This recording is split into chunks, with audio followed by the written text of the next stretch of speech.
कार्तिक मास का आज सुनाऊं 14वां अध्याय। श्री हरि कृपा करे, श्रद्धा प्रेम बढ़ाए। जालंधर को इस प्रकार धर्म पूर्वक राज्य करते हुए देख देवता शुद्ध हो गए। उन्होंने देवादिदेव शंकर का मन में स्मरण करना आरंभ किया।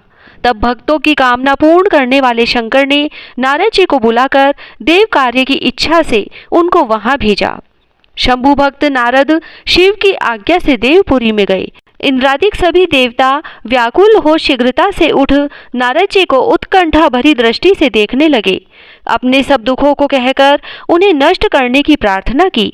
तब नारद जी ने कहा, मैं सब कुछ जानता हूँ, इसीलिए अब मैं दैत्यराज जालंधर के पास जा रहा हूँ। ऐसा कह नारद जी देवताओं को आश्वासित कर जालंधर की सभा में आए। जालंधर ने नारद जी के चरणों की पूजा कर हंसते हुए कहा, हे ब्राह्मण, कहिए आप कहाँ से आ रहे हैं, यहाँ कैसे आए हैं? मेरे योग्य जो सेवा हो उसकी आज्ञा दीजिए। नारद जी प्रसन्न होकर बोले, हे महाबुद्धिमान जालंधर, तुम धन्य हो।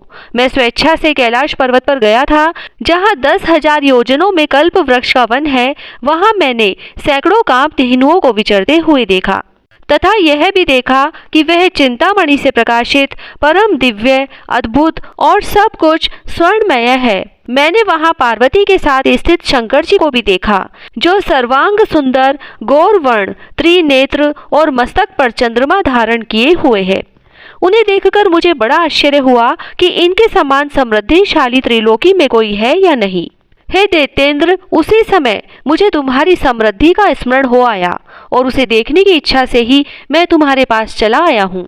यह सुन जालंधर को बड़ा हर्ष हुआ। उसने नारद जी को अपनी सब समृद्धि दिखला दी। उसे देख नारद जी ने जालंधर की बड़ी प्रशंसा की और कहा कि निश्चय ही तुम त्रिलोकपति होने के योग्य थे। ब्रह्मा जी का हंस युक्त विमान तुम ले आए हो और भूलोक, पाताल और पृथ्वी पर जितने भी रत्नादि हैं सब तुम्हारे ही तो हैं। ऐरावत, उच्चैः श्रवा घोड़ा, कल्प वृक्ष और कुबेर की निधि भी तुम्हारे पास है।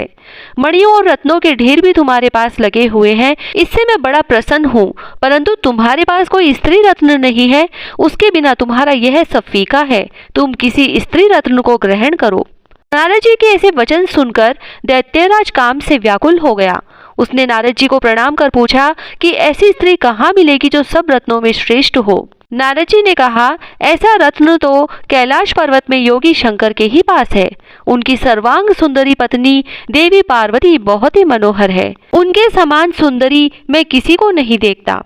उनके उस रत्न की उपमा तीनों लोगों में कहीं नहीं है।